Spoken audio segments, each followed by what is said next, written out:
Mitä neuvoisit kirjailijaksi haluavalle? No ensinnäkin tahtotilan pitää olla kova, koska tämä on yksinäinen ja vaativa ammatti. Harvalle kirjailijalle kirjat syntyvät niin kuin helposti. Siinä vaaditaan kovaa tahtotilaa ja sitten myös niin kuin yksinäisyyden kestämistä, kun ainakin romaanin kirjoittaminen saattaa kestää vuosia ja siinä pitää osata olla yksin itsensä ja omien ideoittensa kanssa. Et jos on sanotaan ylisosiaalinen eikä kestä yksinoloa, niin melkein neuvoisi toiseen ammattiin. Kirjoittaminen ja lukeminen ja mitään muuta oikotietä siihen ei ole. Riittääkö halu kirjoittaa?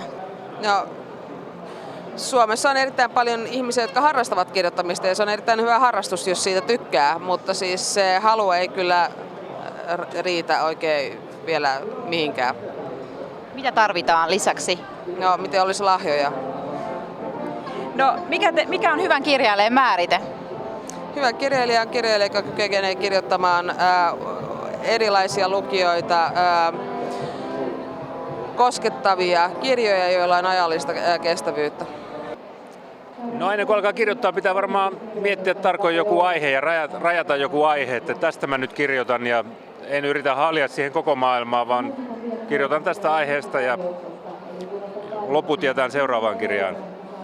Sitten pitää olla joku sellainen suunnitelma siitä, miten se rakenne tekee. Että kirjoissa on yleensä alku ja loppu ja keskikohta. Että se pitää mennä koko ajan eteenpäin sen tarinan sillä tavalla, että se koukuttaa lukijan ja pakottaa hänet lukemaan niin kuin eteenpäin sitä juttua. Ja sopivassa vaiheessa pitää aina laittaa jotain pientä ylläriä sinne mukaan.